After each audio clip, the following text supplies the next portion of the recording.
This is the Doubtless Podcast, here to help you change from a state of doubt and insecurity towards a more calm, confident, and doubtless self.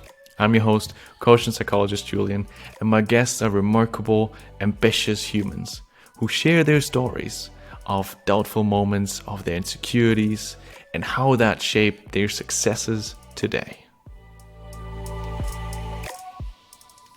Today's episode was recorded live on YouTube with my very first guest, Carolina, my girlfriend, and also public speaker and coach and therapist. In our conversation, we went deep into doubt, what that means for her, how she deals with that on a daily, monthly, weekly basis, when that is coming up.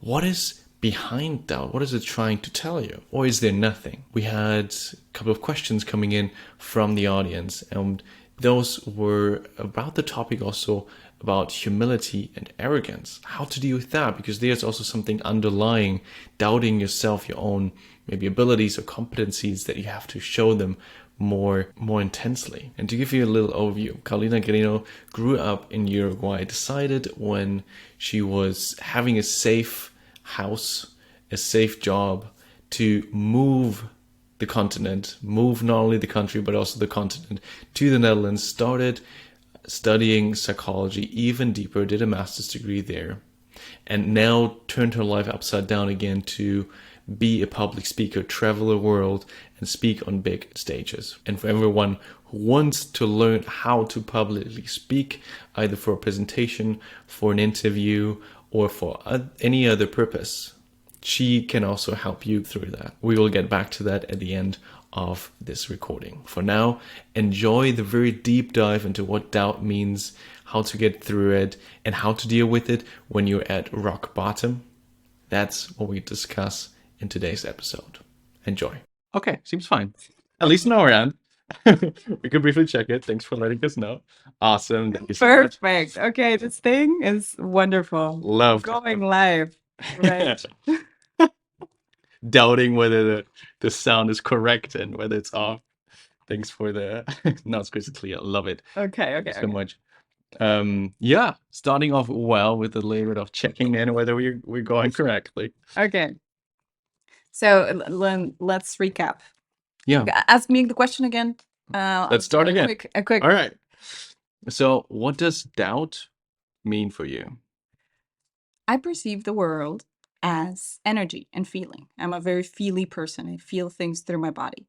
And doubt is an energy of confusion, an energy that is turbulent. And it's almost like putting a magnet next to a compass. And you see that the compass can spin and gets confused.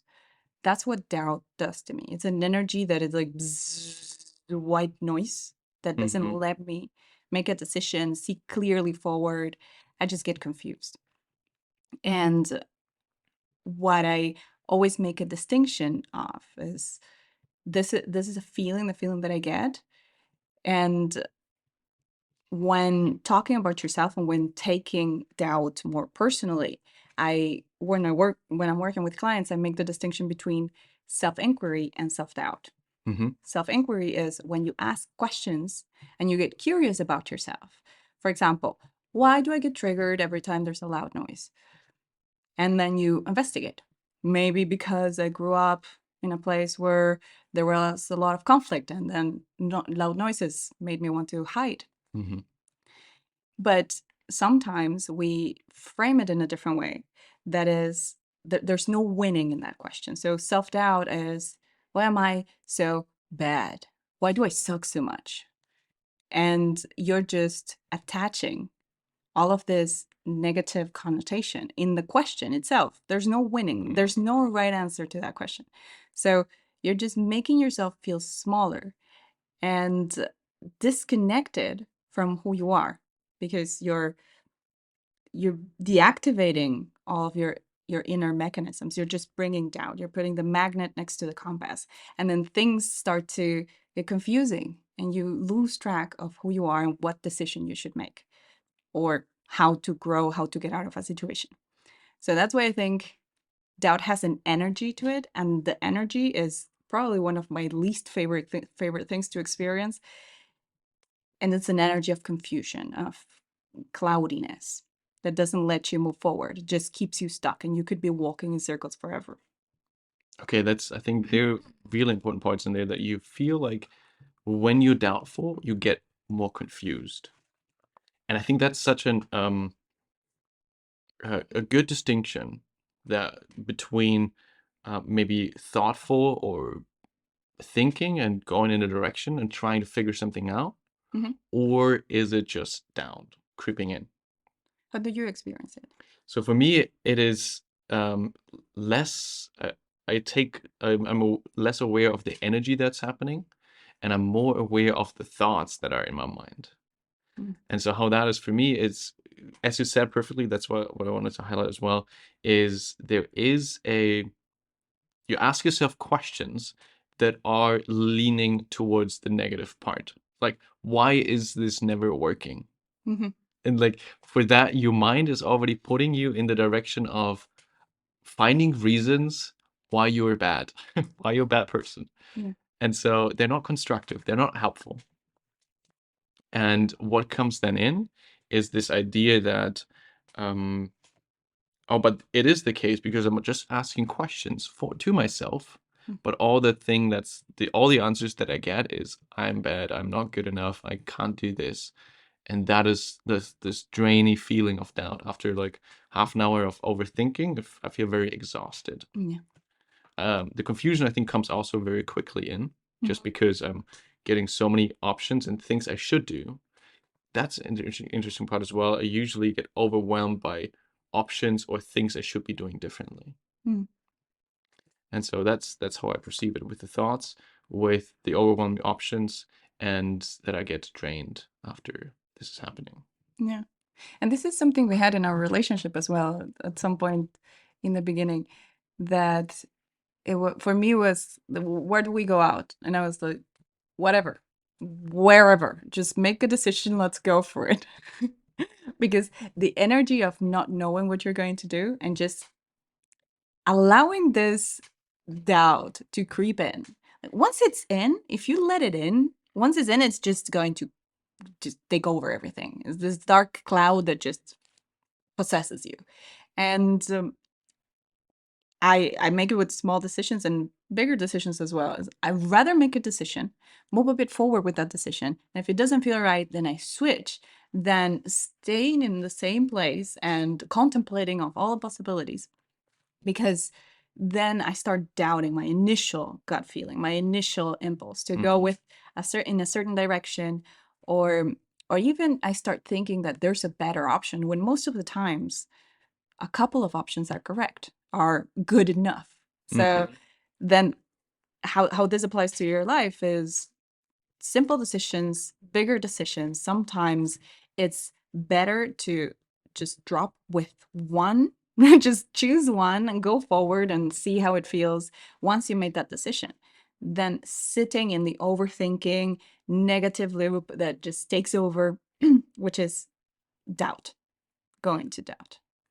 So you already mentioned one of the antidotes is just to move forward with one step and going towards good enough rather than just being in this questioning loop. So one little antidote is to go into action rather than stay in the thinking.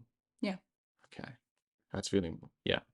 And then I want to also move a little bit into, let's go into examples, because I think it's very cognitive right now. We understand each other Yeah. quite well. I know what you mean. Yes. But now to move into a little bit into practical reasons and examples is, what is one recent example or situation that you had where you felt like doubt was creeping in? Mhm. And can you guide me through how you became aware of it? Like what were the steps? How did you notice that you were doubting? Like the part of becoming aware of it. Mhm. About 3.5 weeks ago, I decided to start with Instagram and starting to post more frequently, creating reels, creating post stories, but more like on with a business focus, because up until now I would just use Instagram for personal reasons. Just, mom, look, I'm in Thailand. Mom, I'm in Portugal. That's a lie. I've never been to Portugal. But I was just sharing my life. And then about a month ago, it's just 3.5 weeks, I was switching my strategy and being like, oh, I want to use Instagram also for business purposes. And then I had to come up with a social media strategy, which was new to me. It was a concept that I never explored. And maybe I heard a thing or two, but I didn't have experience in it. So I had to begin with as little knowledge as I had, just winging it. And the first reel that I posted, I was happy with it, I remember, yeah. but it flopped. It was just like a few people from my followers saw it. And it was very, I was feeling good about it. Mm-hmm. But then as I put it out and then it doesn't do good, then I noticed that my focus shifts from being sovereign and being like, this is what I'm doing, I'm happy with it, to, oh, but people are not liking it. So then I gave up my power to be more in conversation.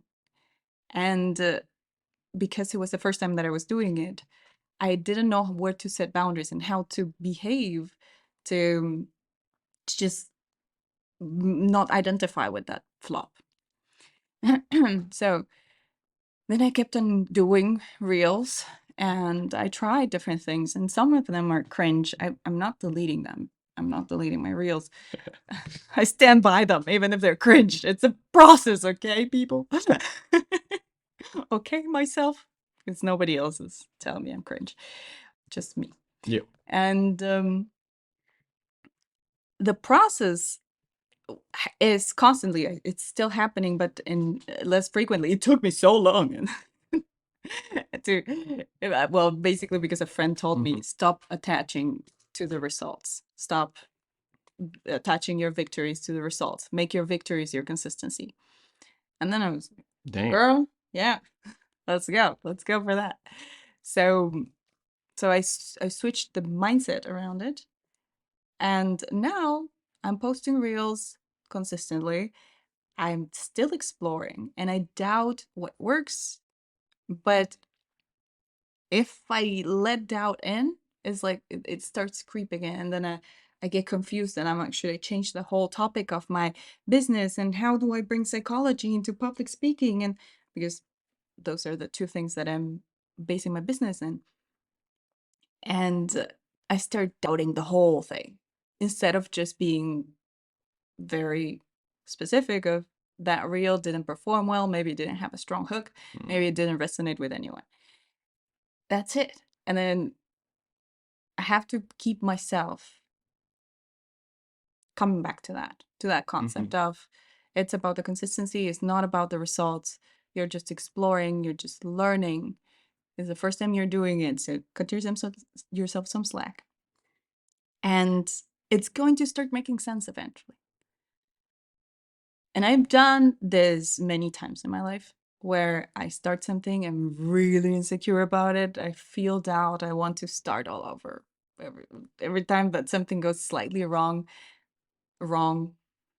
just because out of ignorance or because I'm a newbie, then I just want to quit. And then there's that doubt that creeps in, and I detach myself from that feeling person. And I look at it from a different perspective, as if I'm my 80-year-old self or my higher version of myself. And I look at it and I'm like, that's cute. It's cute that you feel so defeated by just not getting any likes in a reel. That's okay. Just do whatever you need to do. Keep on going. And I don't know if that answers your question, but You went already beyond. My question was how you become aware of it, and I think you answered it very nicely as well. So that you noticed in the process recently that I wasn't performing. And one thing that I wanted to write down, or I did write down, was that it had something to do with expectations Mhm. of how things should go, of the results you should have gotten already. Yeah.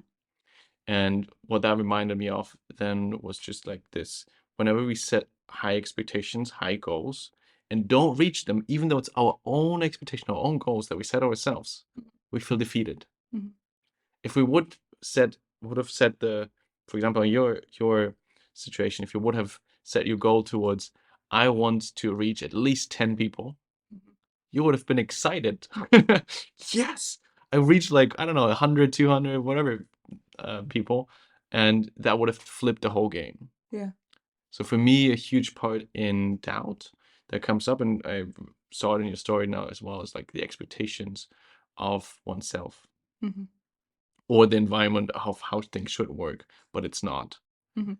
And when that happens, I feel like the thing that doubt does is it brings back the focus onto you Mhm. and says something is wrong with you. Yeah. And that is like one of the trickiest things, that you always see yourself as the the reason for the error or the mistake or the thing that has gone wrong. I think I remember vaguely from my psychology classes, it's like the fundamental attribution error, that we think everything that's happening externally outside of us is the reason of our cause, Mm. whether it's good or bad. And most of the times we only focus on it when it's really bad. Mm. And so I feel like that's happening quite often when we doubt. Mhm. At least I can speak for myself and the people I talk to, at least, Mhm. which is you.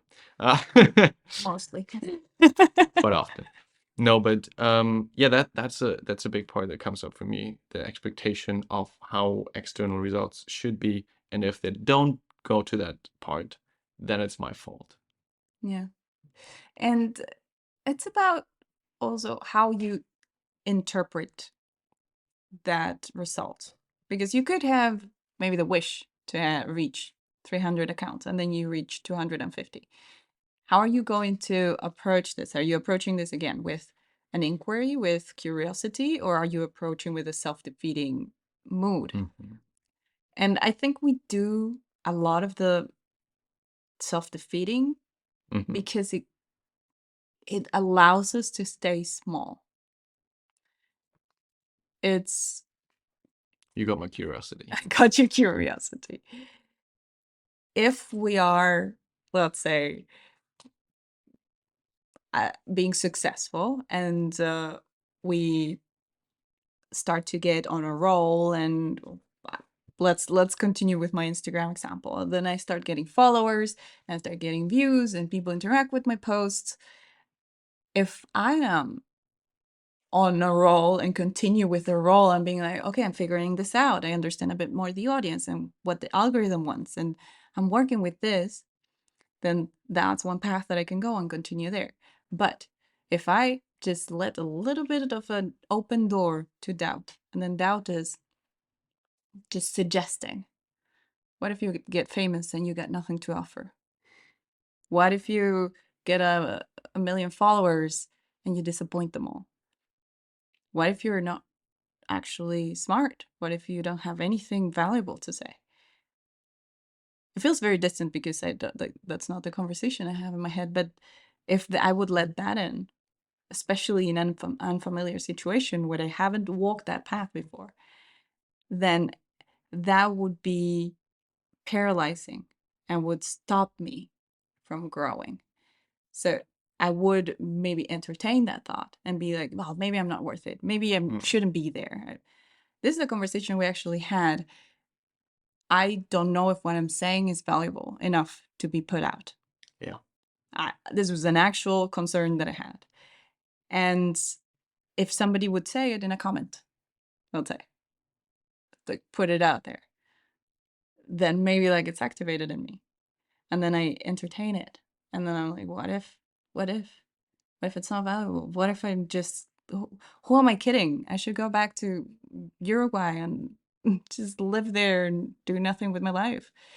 And it's this permission slip to go back into the cave, to retreat, to be small. So doubt is it's a safety mechanism. Don't go too far. Don't grow too much. Don't shine, because everything bad could happen to you if you do that. And then it gives you this outlet of like, what if you're just shitty and you're just not good enough? Just go back, retreat.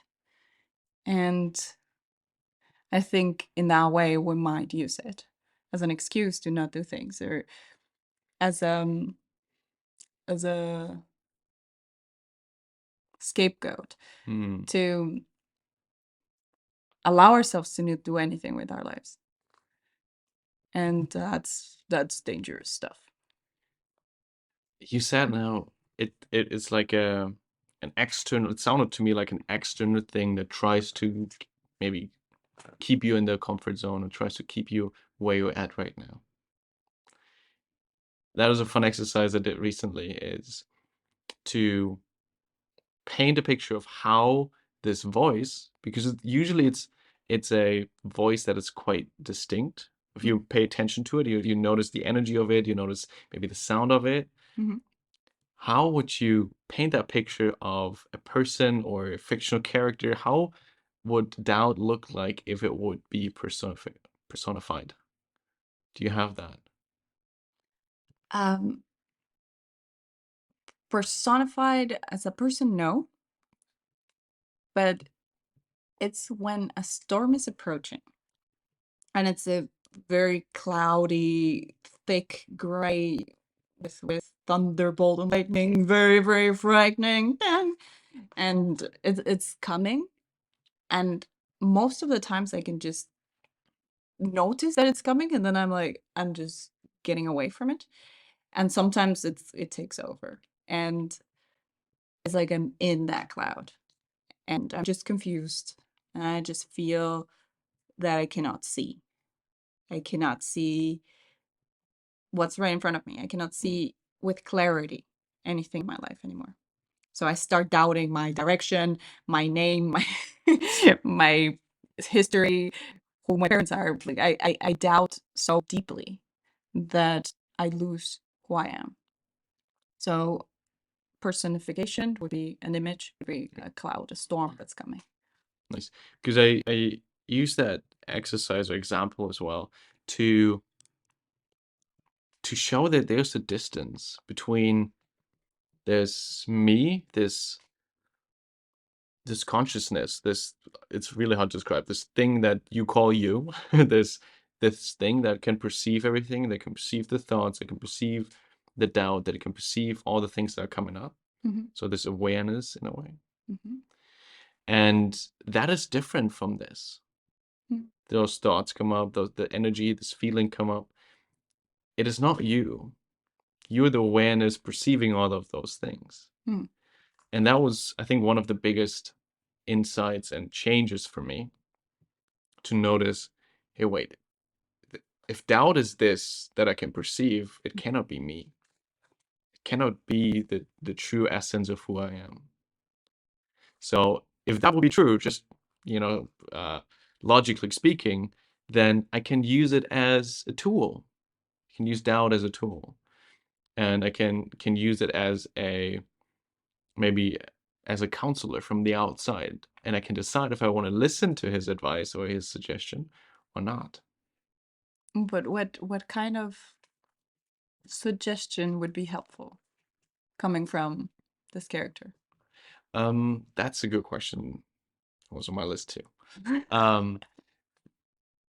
So what I see as part of what doubt might be helpful for is that it nudges you in the direction of think again. Like, have you thought this thoroughly through? Not in the same, let's say, word by word manner as it comes up, like the question, I'm actually good enough for this is never going to work out, in those terms, but instead, oh wait, there's still some doubt happening. Notice all of those questions or sentences coming up. What have I overlooked? Is there something I need to prepare more thoroughly? Is there something that I need to readjust?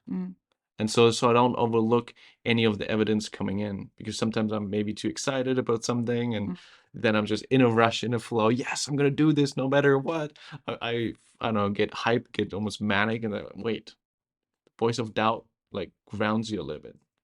It I can be a tool for that. I feel like it's more of a grounded voice, more like inquiry Mm-hmm. than doubt. Okay. I don't know if doubt itself is just there to destroy things, there to create chaos and void. And it's one of those forces that doesn't allow you to move forward, that if you let it in, and this is my experience. So yeah, but I feel like we're getting very abstract, Yeah. right? Nitty-gritty already. Yeah. Should we tell stories or something? Yeah. Um, one one thing that I like to go into is going to the most extreme cases Okay. where you feel like, okay, that was the strongest experience of doubt, Mhm. and if you want, also sharing how you got out of that one. Mm. So, what was a situation either in the near past and the far away past that was very difficult, or it was very intense doubt that was coming up? And how did you move through it? How did you keep that continuous chatter in the mind maybe away from you? Did they let it go to the core, or just move despite of that feeling of doubt? About 10 years ago, about no, really, literally 10 years ago, I was just finishing my studies. I became a psychologist, a licensed therapist. I could start working. By then, I was working in corporate. I had been working for a couple of years. I was a team lead there. I had a big team. And all of a sudden, the company started firing people. And they started firing people in my team. And I wasn't notified. I wasn't briefed in. And I felt, now I'm like, cute. What? Why would they tell you anything? I mean, it's a big corporation, they don't care. But in that moment, it felt like treason, that the managers were not speaking to me and they were just taking people out of my team. And I was very protective of my team. So I went to the office and I discussed with the manager, and I was like, bro, the fuck? What is going on? I how can I make my team helpful so that they don't get fired? What's the criteria that you're laying people off? Like I got resistant to it, and then a week later or so, they moved me from a team leader in charge of 22 people to the call center as an agent, and I was going to earn less, and I was going to work on the weekends and more hours. So Wow. it was insane what they did. This kind of manipulations was of course to get me to quit. And in that moment, it was so clear to me that this is heartless. This is a heartless organization. I cannot be a part of this anymore. So I quit. And Was there any doubt in this quitting? no, no, no, no. It was clear as there was fear. There was a lot of fear because I didn't know what I was going to do. I literally just graduated. I was just having my first couple of clients. It was not a clear path forward. And I quit. And turns out, and immediately I started applying to other jobs. And turns out that this company was actually, if they would call for references, this other companies that were interviewing, they would say that I just stopped showing up at work, or that I don't know what they would say. Like they would say something bad about me that was not real, that was not true. Or that was true, but it was not the full story. And then companies wouldn't call back. So I kept on going to job interviews for months upon months. And I would never be called back. I would advance to the stage of the final interview right before they check your references, and then they wouldn't call me back, even if it was a perfect fit. And in that moment, I didn't make the connection that it was probably the other company. Maybe I suspected it, but I was like, they wouldn't do that. Later on, I learned that they do that with a lot of people. That they have this blacklist that they Mm-hmm. share between all the corporations and all the companies that are friends, Yeah. and they probably blacklisted me. Which in any other country that would be like a massive lawsuit. But it was so cute. I was what, 23, and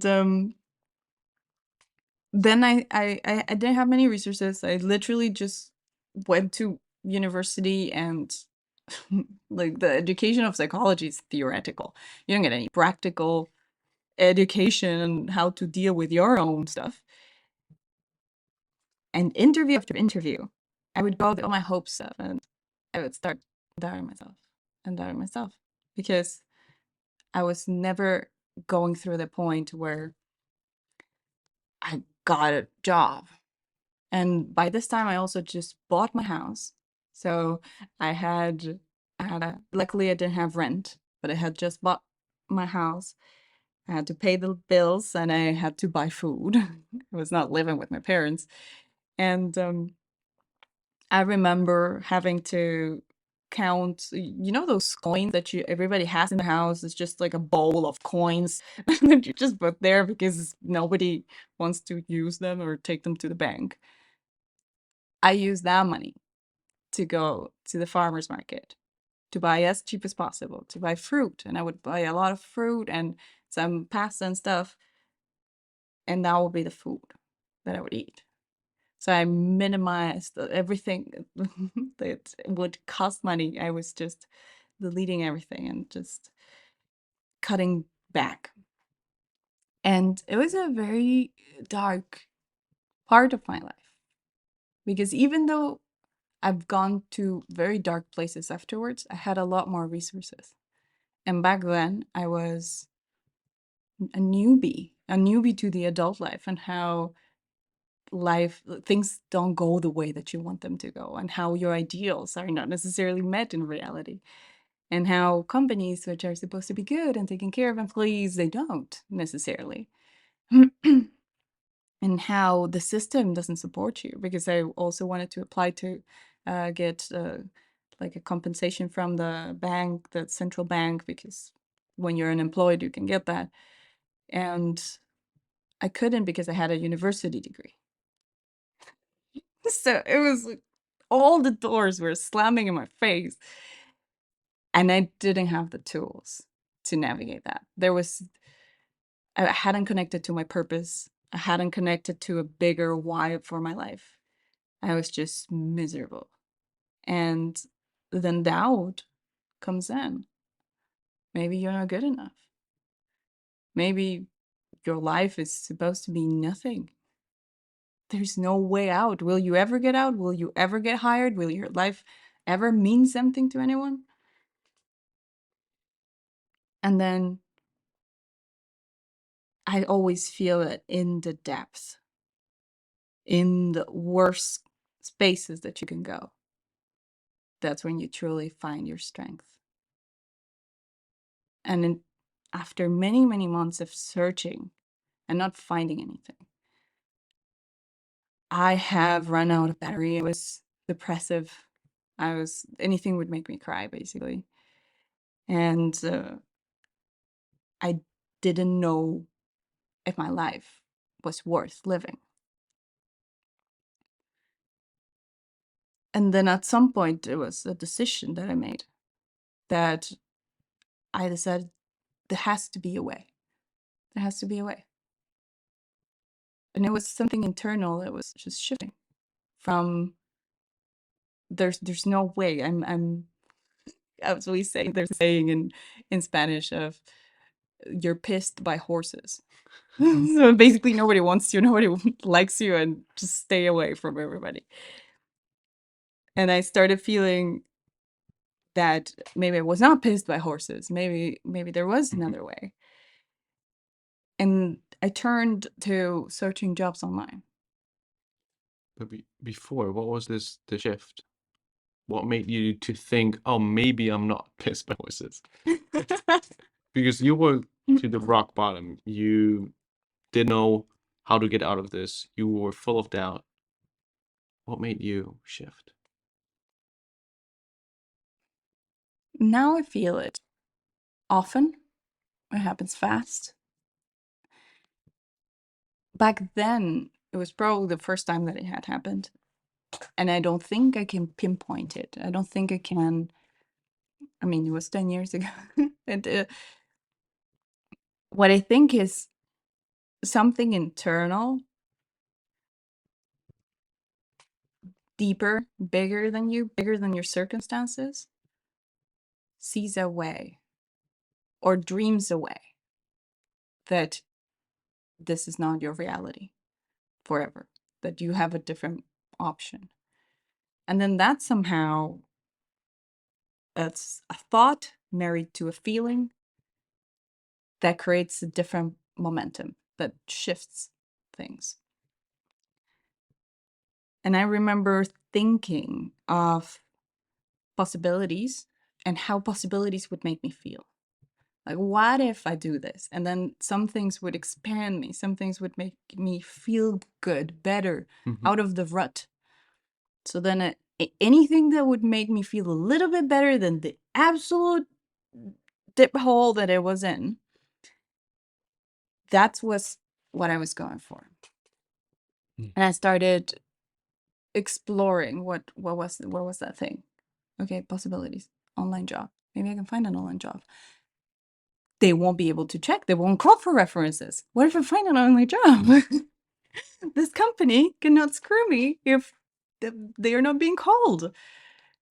And then that's when I started searching for a job online.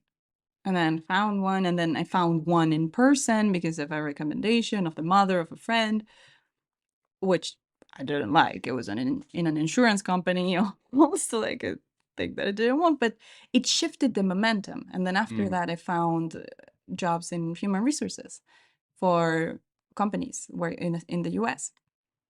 So I basically stopped doing the same thing that hadn't been working, and by divine intervention, by a moment of clarity, I noticed that what if you find something online? Like, that possibility was expanding something, was creating hope, was signaling a new path. And I just went all in. And that worked. That worked really well. I was working online way before it was cool. Like, honestly, way before. I could have traveled the world when it was the first people that were doing it and working.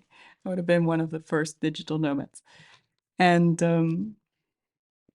yeah, never looked back. Since then, I haven't worked in an office like full time since that time. What if? What if? What if? Such a powerful, Yeah. like, peek into possibilities rather than things that are not going well. Yeah. What if? What if it actually could work? hmm And I think also when the internal landscape, which is bad, it was bad at that time, it's also matched with a bad external landscape. You're stuck in a loop. Like, I am miserable, I am depressed, I go to a job interview, I perform poorly, I don't get hired. And then it's the space where you just cannot get out. So you just have to grab onto anything that is going to shift that reality that you're living in. What is other possibility? What is a different world that you can inhabit? And then just find that within you and go there. And when you were saying it was, when you were at rock bottom, you were like, I was depressive. I didn't know how this could continue.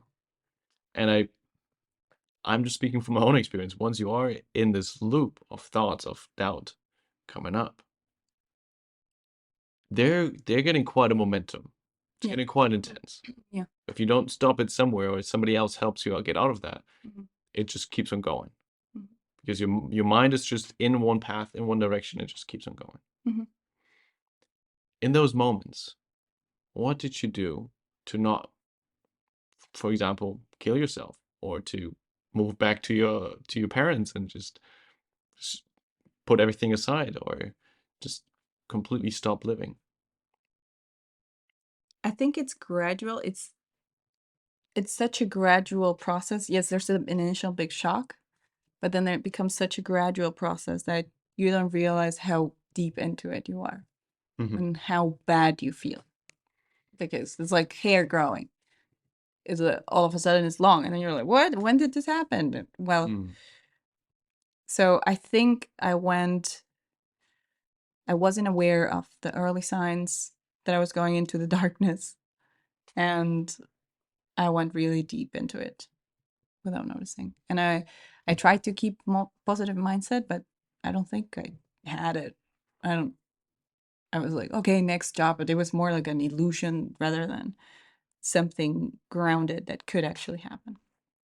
What I'm actually thinking now, that changes the story a little bit, is I got a LinkedIn message that was saying, could you help me hire people, developers in South America for relocation to Germany? And that was actually the thing that got me started with possibilities. I was like, what? Working online. So it was not necessarily an internal thing, it was an external thing that triggered it. And I think the danger of waiting for that, of waiting for something external to fix your reality, is that you might be waiting all your life. Because you never know if something, like if a break is going to come from the external world. And back then, I didn't have resources to find it within myself first, find the solution, find the possibilities within myself, and then go search for them in the real world or welcome them to come if they want to. And then that was the thing that got me out. But I think in general, it should be a resource that we have. We're not relying on something external to take us out. If we have been stuck and if we don't know how to get out, yes, well, okay, maybe the life or the universe will throw you a hand and take you out of the deep hole that you're in. But I wouldn't only rely on that, because also there needs to be this internal availability. When that opportunity comes, that you will take it. And if someone is now listening to this and maybe notice, okay, I am at that point, or I have been at that point of like feel depressive. I don't know how things are changing. My internal world, my internal narrative, my doubt voice is so strong, is so pushing me down, and my external world doesn't seem to change at all. So I need to do something internally. What can somebody do to change that narrative, to change that momentum? Meditate.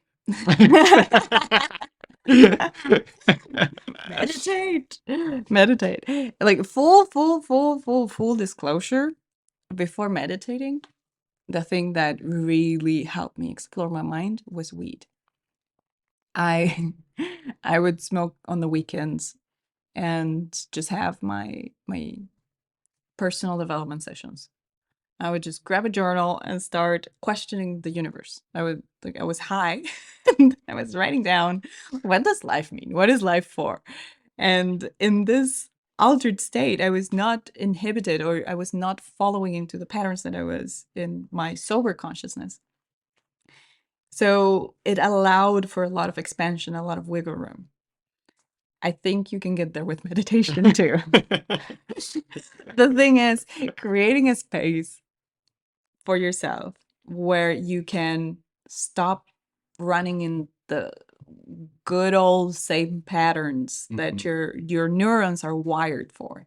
Your neurons are wired for a certain pattern of thought, and you will fall into that 9 times out of 10. If you allow yourself a space where you can sit back and allow for new connections to be formed, new possibilities to be explored, then you start opening doors. You start having this vision for possibilities. and inquiring about other realities you can live in. That's what I would say is helpful to see possibilities. And then being very attentive when something feels different, when something feels that there's a crack open in a door. Just stay there. Stay there and watch it if it opens more. Don't fall back into the old pattern, because the tendency or the momentum is for being in that bad place, being pissed by horses. And if you stick with that momentum, if you stick with that reality, nothing is going to change. Mm. So there needs to be this internal availability for something to shift. And when you see something shifting even slightly, pay attention to that. See, what is it? Is it a painting class that you started that it's just giving you a good feeling? Is it cooking? Is it hanging out with a certain friend that lifts your mood? Whatever it is, find it and explore it and get curious about it. Why is this so feeling nice or feeling right? And then adding more of that into your life. Just expanding it once you found it. I want to bring in additionally the question, what if? That you said earlier, what if things could be good? Mm. And just because that for me opens this gate, the door for, okay, where could be possibilities? Where could I find something? Mhm. If I would search for a shift into something becoming or getting better, what would I do? Just hypothetically thinking, because that usually opens up or leaves the doubt voice a bit more quiet, because you're not actually doing it. You're just thinking, what if? Mhm. Or just how would that look like? And then that was like, just see what feels a little bit better. Yeah. Just noticing where could be an opportunity. Mm. Where was somebody who told you, if you have ever problems with that or need a job, who said that at some point that could help you with that? Mm-hmm. And so when you're feeling that down or low or depressive, they'll open up or ask yourself, okay, how could I improve the situation by just 1%? Mm-hmm. Not to flip it around. It's Mm. probably not going to happen in one day. Yeah. But how can you just change this momentum 1% in a Yeah. different direction? And it's bananas. Like it's not going to happen overnight that your life changes completely, but it's sort of, well, With that decision. because I've seen it with clients. I've witnessed amazing transformations of people that were in a very dark momentum, and they were going to therapy, and they were talking about their childhood and how their parents were responsible for all of their trauma and things like that. And that would keep them in a loop. And then in that case, therapy was actually not helpful, because he was only reliving over and over again all of these negative experiences. And the moment that we started working in the therapy practice, and I would tell them, what do you look forward to? What is something that you would like to do with your life? What makes you feel good inside? Then they would be shocked. And in the beginning, it would be an unfamiliar thing to explore. But once they started exploring it, the possibilities, the universe was very kind to them. It was very abundantly giving them signs that this is the path. Yeah, just go there. And they would just meet that person, and they would just go to that place that was fantastic happening for whatever they were interested in. And they started believing that things were possible. And the universe was rewarding them with those things actually happening in the real world. So it doesn't happen overnight. Sometimes you have to be patient. Sometimes you have to let go of the expectation that things are going to be different. But internally, there needs to be a shift from doomsday I'm pissed by horses, to there must be a possibility. There must be a way out. And what was, um, how would you do things differently now in whatever situation, context you want to explore this in? Mhm.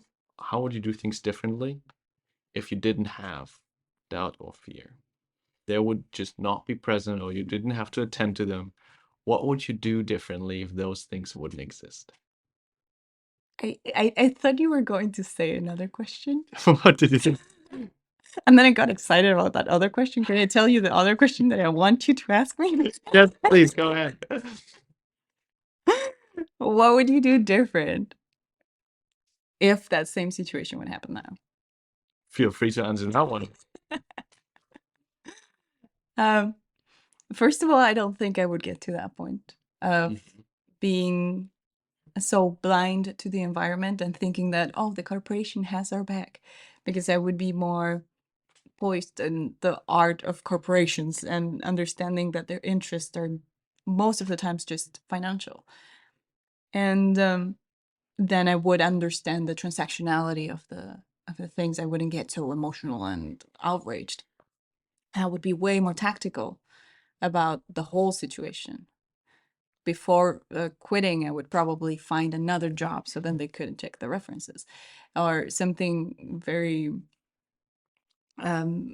grounded, something more grounded. But even then, if I had heard the possibility of working online, then and that would spark something in me, I would listen to that. Right now, any little thing that I hear that just does something inside, like a butterfly flapping its wings in my heart and my stomach and my lungs, I'm like, what is that? I want to know more about that. Let's put that, because I have too many things now.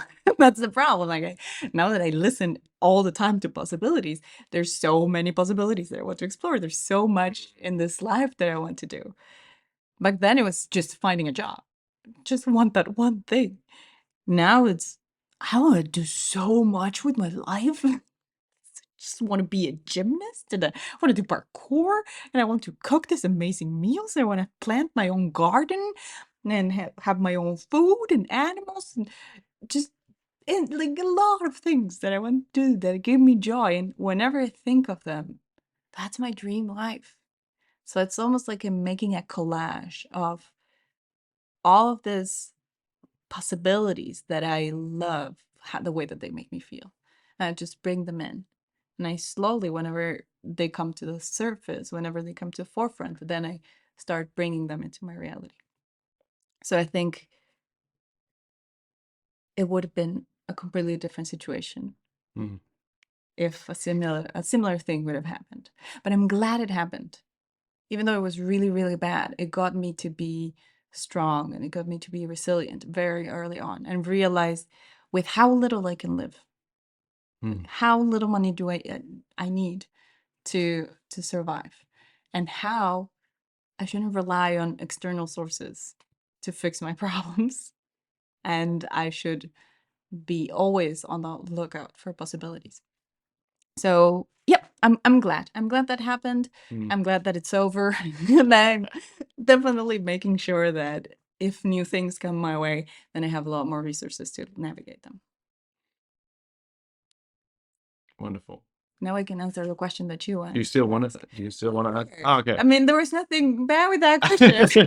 Just thought, like, oh, the excitement of this question sounds bad. Yeah. I'm telling you, I follow the butterflies. So- Okay, so what would you do differently if you would not have doubt or fear anymore?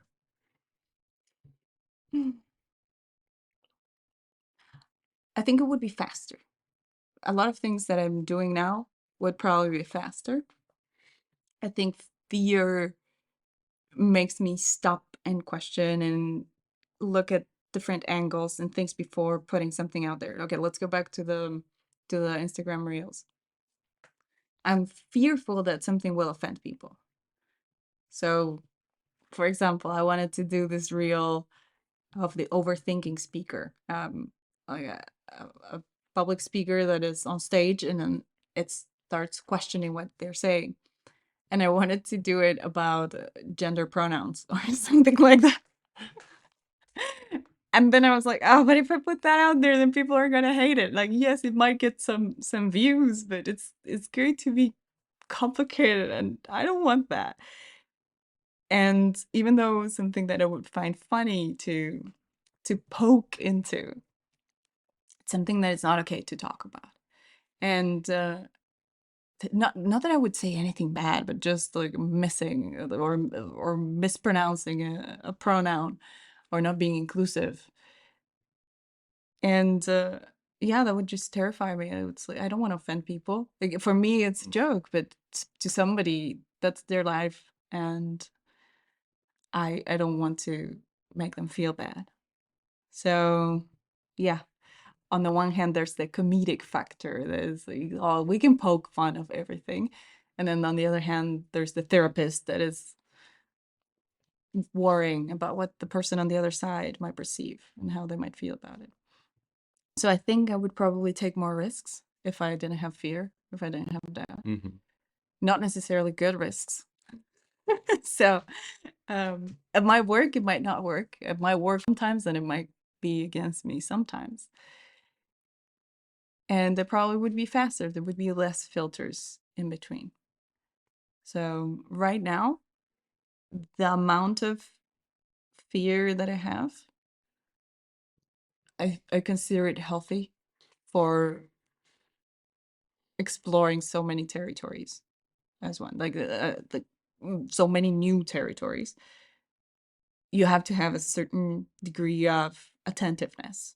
Maybe not fear, but attentiveness, and being aware of how things work, and just having this extra alert state that is going to inform you on how to proceed, how to take steps. So I think that's one thing that I'm okay with. And in terms of doubt, I don't think they are the same. I don't think fear and doubt are the same. Mm-hmm. In terms of doubt, I just get rid of it. I don't I don't think it does anything positive. Doubt, the way that I perceive it, is just confusing. It's just white noise. Yeah. How would I wait? But the question was, What would you do differently? what would I do differently if I didn't have doubt? Well, I think doubt, the only way that it affects me is when I'm attaching myself to the results. So maybe I would allow myself to let the external influence me. I don't know. I don't know what I would what Okay. would happen. It feels Interesting. like, yeah. Well, you are already very attentive to when doubt comes up Yeah. and putting it aside whenever it happens because you really don't like it. I really don't like it. No, it's like coriander. Just like take that out of my life. So funny. I just have go away. Nice. I still have it. Yeah. But I identified Whatever and comes to up, meditate it out. Yeah, just bye. like flush it. Flush it. Get it out. Get out of here. Yeah. Why are you back in this room? Get out of here. Yeah, I feel you. Okay, you're here. Great, wonderful. Let's go. High five. Bye bye. Yeah. Nice. And now is one of the last questions. When was the last time where you were sort of in this flow where you're not doubting, where you're not, and I put those two again together so you can choose whatever situation you want, where you did not feel fear or doubt? Mhm. When was the last time where you're just open and free and didn't feel like doubt or fear? I think it happens all the time Hmm. in small chunks of time. Mm-hmm. So if I am in the process of creating something and I'm really immersed in it, whatever, a drawing or food, I really love when I'm making food that I'm just looking at the ingredients and seeing how the ingredients are interacting. And is this the texture that I'm looking for? Is this the flavor? Is this the spiciness? And it just becomes this conversation with whatever I'm making, then I'm in it. I'm in it. And also when I'm with people and there's a really good conversation going on, there's really like butterflies and bunnies and unicorns all around, because you're, and it could be a conversation about death penalty. It doesn't matter. It's about the energy and the connection with the other people and how in sync everybody is. Then in that case, I feel that timelessness. I feel that flow. And I can see how sometimes the few times that I was in a conversation and I let doubt creep in, like, because I'm very empathetic. So then I feel not empathetic. I don't think that's the word. The word is I literally feel what the other person is feeling very often. And when I'm talking to a person that has a lot of doubt, I also get doubtful because I'm just picking up on those patterns, that energy. It's awakening something in me. It's awakening that part.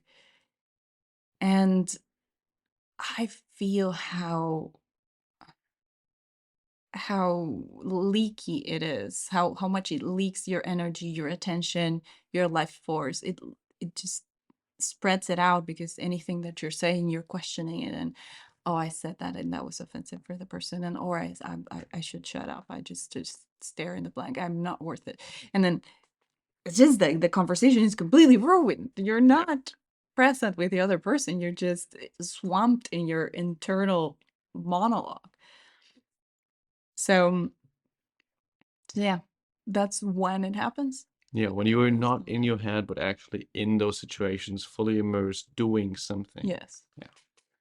All right. We did get a question just now, so I wanted to get into that. I got a question. How do you, while showing your competencies and expertise, find the sweet spot between arrogance and humility?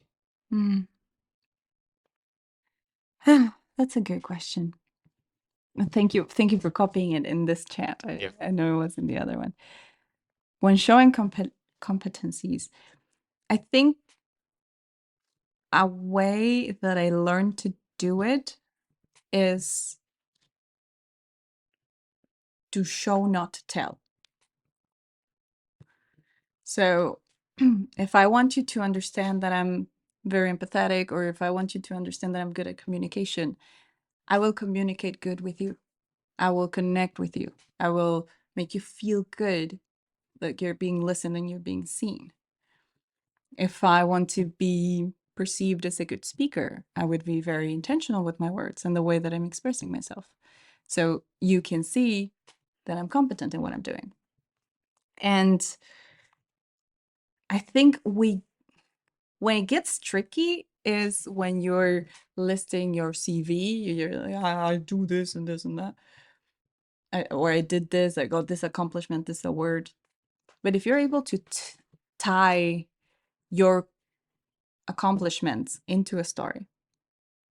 So, for example, it was not the case, right? But I was telling the story of a corporate.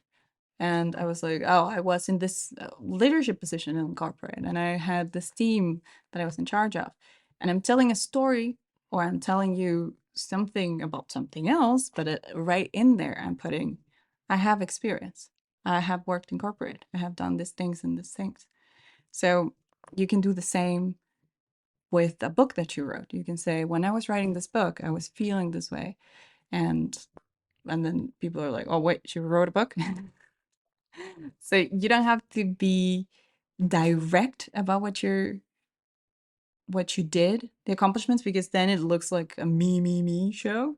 But you still need to communicate those for the other person to understand that you're a competent person, that you have the credentials to say and do the things that you do.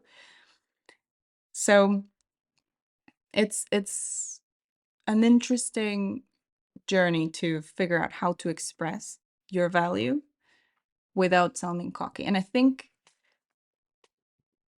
even if you say it nicely, even if you say it in a story, let's say that you put all of your, I wanted to share my academic background, and then I talk about the masters that when I was doing the masters we met, and then we blah blah blah blah, blah, and then I talk about it in that context.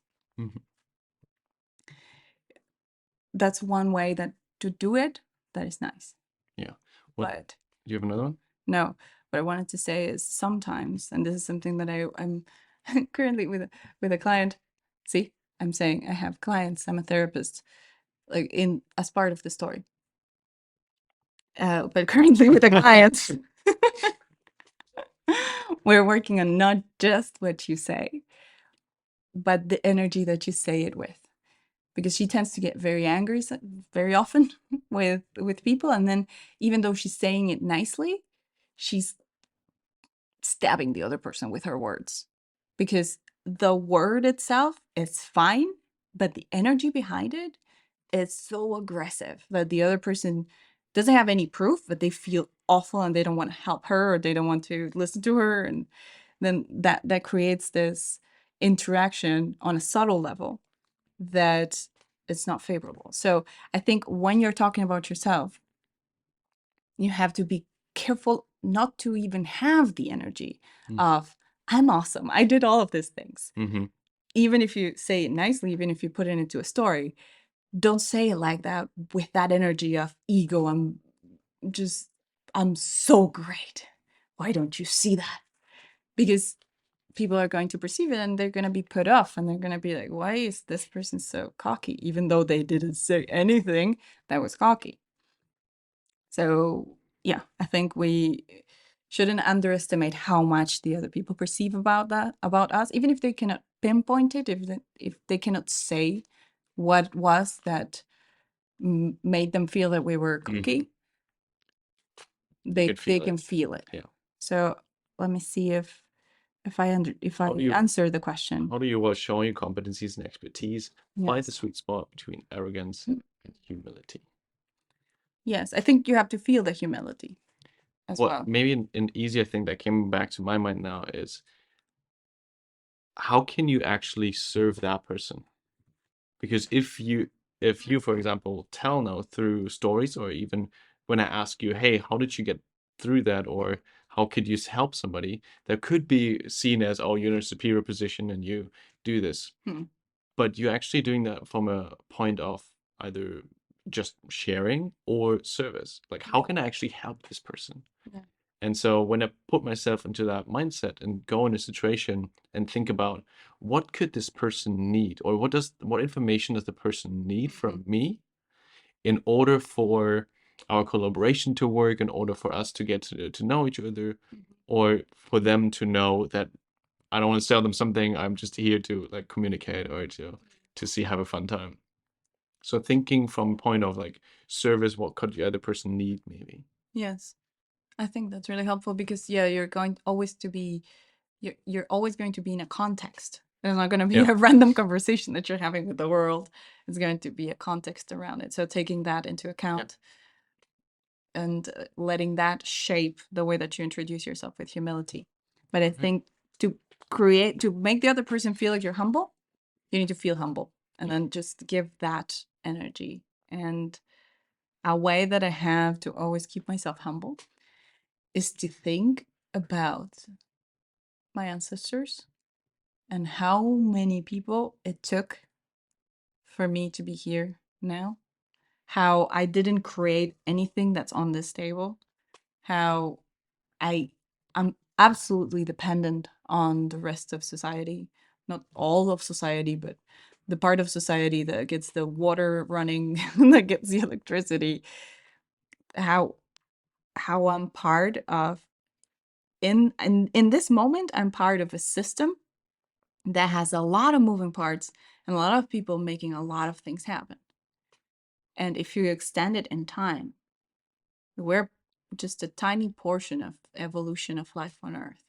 So there have been millions of years of plants and animals that have transformed and transmuted. And then when it finally got to be humans, if you go 20 generations back to where we're at now, 1 million people needed to reproduce in order for you to be here. So if you go back 20 generations back, you have a million ancestors, a million people. So that's just humbling. And even if you don't go 20 generations back, if you go to your grandma, if you go to your parents, what opportunities did they have? How did they make it better for you? So then you realize you're like this speck of dust in the sand beach of humanity, of the history of the world right now in this timeline.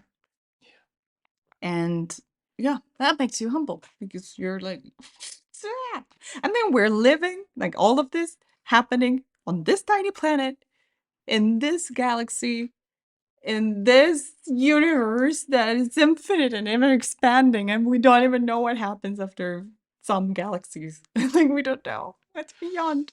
So yeah, that's humbling. Gives perspective. Yeah. You're not as grandiose as you think, because only just for you to be here, it took so many people for you to be here. Yeah. And for you to stay here. For you to stay here, to live that life that you live right now. Yeah. Yeah. So you're just a piece of the puzzle.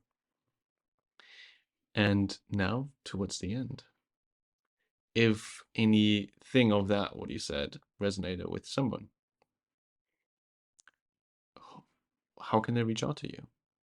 And maybe even who specifically do you think you could be of service to?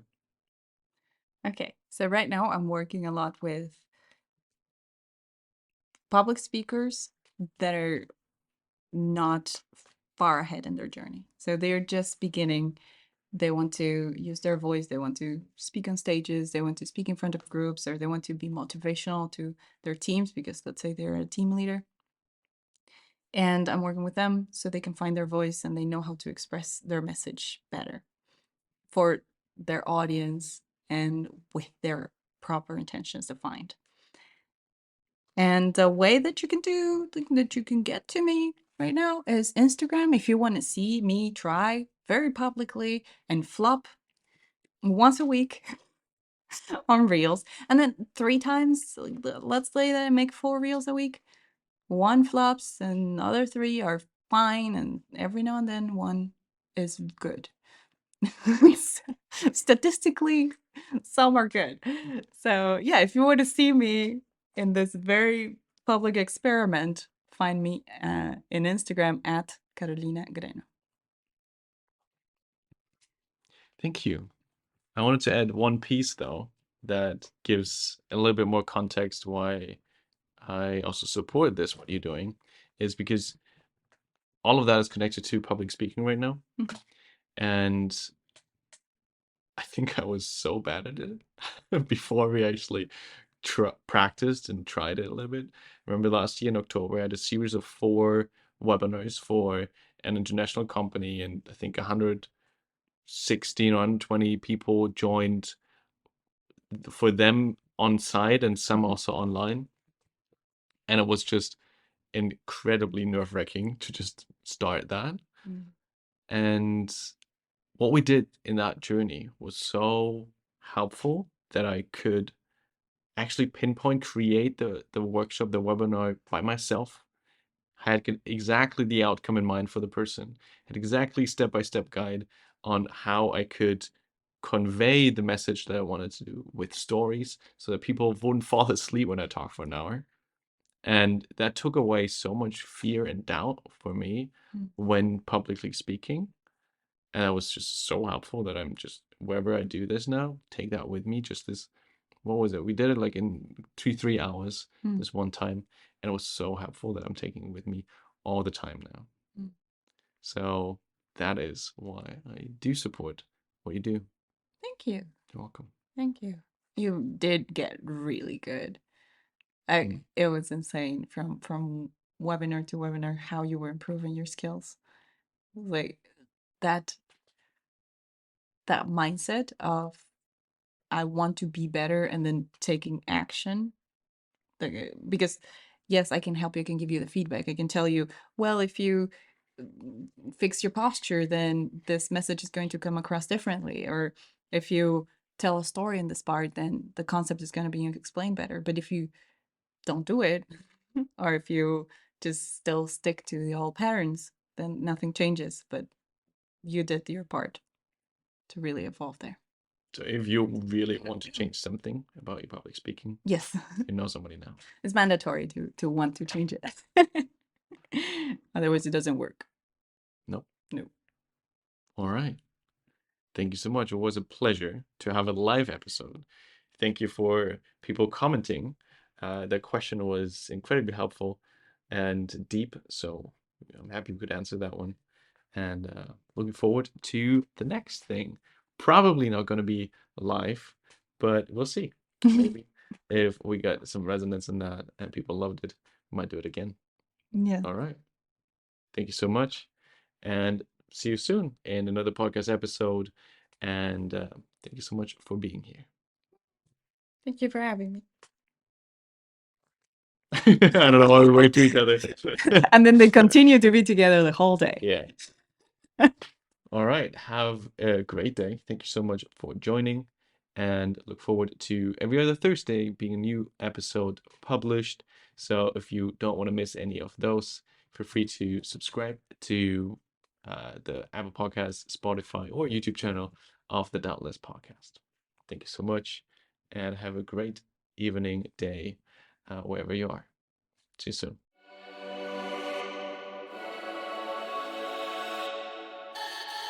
Awesome. You listened to the full episode. Your investment to a more calm, confident, and doubtless self. Now you can make a commitment to yourself and help others discover this podcast. Simply by subscribing and following the podcast on Apple, Spotify, and YouTube. I hope to see you here soon again for the new episode dropping every other Thursday. Talk soon.